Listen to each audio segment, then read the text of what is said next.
Hi అండి, welcome back to my channel. అందరూ ఎలా ఉన్నారు? బాగున్నారా? ఈరోజు రెసిపీ ఏంటంటే హెల్దీ ఇన్స్టెంట్ బ్రేక్ఫాస్ట్ రెసిపీని అయితే చూపించబోతున్నాను. అదేంటంటే రాగి రవ్వ దోశ. ఇప్పుడు ఒక బౌల్ తీసుకుని దీనిలో ఒక కప్పు రాగి పిండి వేసుకోవాలి.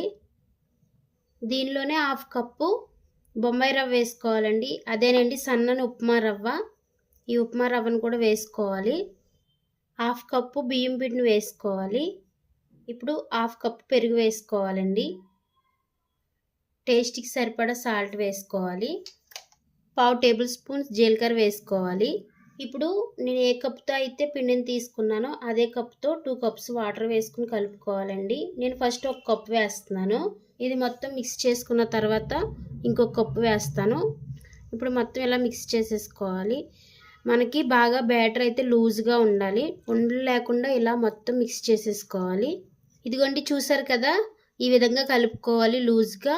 ఇప్పుడు దీంట్లో చిన్నగా కట్ చేసుకున్న ఉల్లిపాయ ముక్కలను వేసుకోవాలి. నేను ఒక పెద్ద ఉల్లిపాయని తీసుకుని చిన్న చిన్న ముక్కల కింద కట్ చేశానండి. అలాగే ఒక పచ్చిమిరపకాయని చిన్న చిన్న ముక్కల కింద కట్ చేసుకుని వేసుకోవాలి. 1 ఇంచు అల్లం ముక్కని ఈ విధంగా చిన్న చిన్న ముక్కల కింద కట్ చేసుకుని వేసుకోవాలండి. అలాగే చిన్న క్యారెట్ని కూడా తురుముకుని వేసుకోవాలి. ఇది ఆప్షనల్ అండి, మీకు ఇష్టమైతే వేసుకోండి, లేకపోతే అవసరం లేదు. అలాగే కొంచెం కొత్తిమీరని కూడా చిన్న చిన్నగా కట్ చేసుకుని వేసుకోవాలి. ఇప్పుడు మొత్తం మిక్స్ చేసేసుకోవాలండి.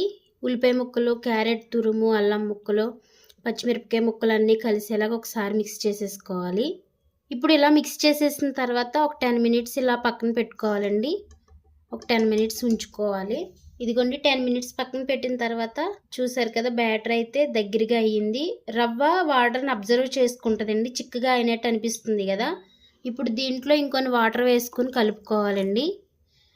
ఎందుకంటే మనకి బ్యాటర్ లూజ్గా ఉంటేనే మనకి క్రిస్పీగా వస్తాయి, పలచగాను. కన్సిస్టెన్సీ అయితే ఈ విధంగా ఇంత పలచగా ఉండాలండి పిండి అయితే. ఇప్పుడు వీటితో దోశలు వేసేసుకుందాము.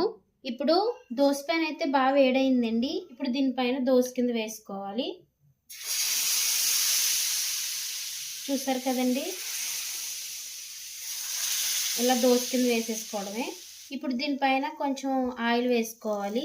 ఇప్పుడు ఈ దోశను అయితే బాగా కాలనివ్వాలి. ఇదిగోండి, ఒక వైపు అయితే కలర్ వచ్చేసింది దోశ. ఇప్పుడు రెండో వైపుకి తిప్పుకుందాము. ఇప్పుడు ఇదిగోండి, చూసారు కదా ఎంత బాగా వచ్చిందో. రెండో వైపు కూడా ఒక 2 మినిట్స్ ఉంచుకుంటే సరిపోతుంది. దోశ రెండో వైపు కూడా కాలిపోయింది. ఇప్పుడు ఈ దోశని తీసుకుని ఒక ప్లేట్లో వేసుకుందాము.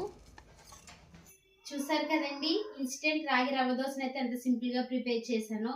మీరు కూడా తప్పకుండా ట్రై చేయండి, చాలా టేస్ట్గా ఉంటాయి ఈ దోశలు అయితే.